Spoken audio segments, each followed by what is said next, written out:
வணக்கம். நான் ஜோதிட முனைவர் டாக்டர் ஏ ஜெகதீசன். இன்றைய பதிவில் நம்ம பார்க்க போகிறது வருடாந்திர திதி எப்போ கொடுக்கணும் அப்படிங்கிறத பற்றி தான் இப்போ பார்க்க போகிறோம்.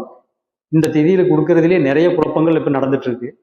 பொதுவாக பார்த்தீங்கன்னு சொன்னால் ஒருத்தர் இறந்த திதி அடுத்த வருஷம் எப்போ வரும். இப்போ உதாரணத்துக்கு கார்த்திகை மாதம் 10ஆம் தேதி ஒருத்தர் இறக்குறாருன்னு சொன்னால் அடுத்த வருஷம் அந்த கார்த்திகை மாதத்துக்கு முன்னாடியே, அதாவது ஐப்பசி மாதம் கடைசியிலேயே 28 அல்லது 29ஆம் தேதியிலேயே வந்துடும். அவர் இறந்த திதி வந்துடும். அப்போ அவர் இறந்த திதி 12 நாளுக்கு முன்னாடி தான் வரும், தாண்டி என்னைக்குமே வராது.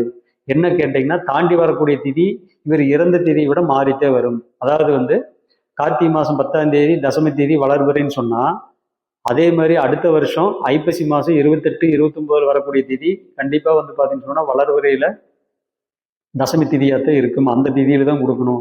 நீங்க கார்த்திகை மாதம் 10ஆம் தேதிக்கு மேல வரக்கூடிய தசமியில கொடுத்தீங்கன்னா அது பார்த்தீங்கன்னா தேய்விரையில வரும்.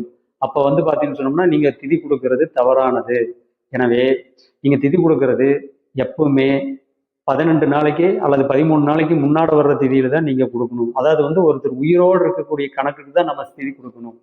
இறந்து போனவங்களுக்கு நம்ம சாப்பாடு கொடுக்க வேண்டிய அவசியம் இல்லை. உயிரோடு இருக்கிறவங்களுக்கு தான் சாப்பாடு கொடுக்கணும். அதை கணக்கு பண்ணி தான் நம்ம 12 நாளைக்கு முன்னாடியே கொடுக்குறோம்.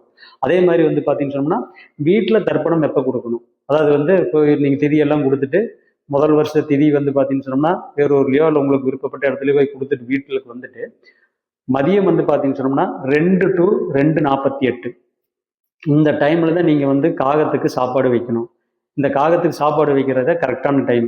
இதை பார்த்தீங்கன்னு சொன்னோம்னா நம்ம முகூர்த்தத்தில் புதப்ப காலம்னு சொல்லியிருக்காங்க. இந்த புதப்ப காலம்னு என்னன்னு கேட்டிங்கன்னா, இறந்தவங்களுக்கு திதி கொடுக்கறது ப்ளஸ் அவங்களுக்கு சாப்பாடு வைக்கிறது. இதைத்தான் பார்த்தீங்கன்னு சொன்னோம்னா புதப்ப காலம்னு சொல்லியிருக்காங்க. அப்போது கண்டிப்பாக நான் சொல்லக்கூடிய இந்த விஷயங்களை நீங்கள் ஃபாலோ பண்ணி இதே மாதிரி பண்ணிக்கங்க. நன்றி, வணக்கம்.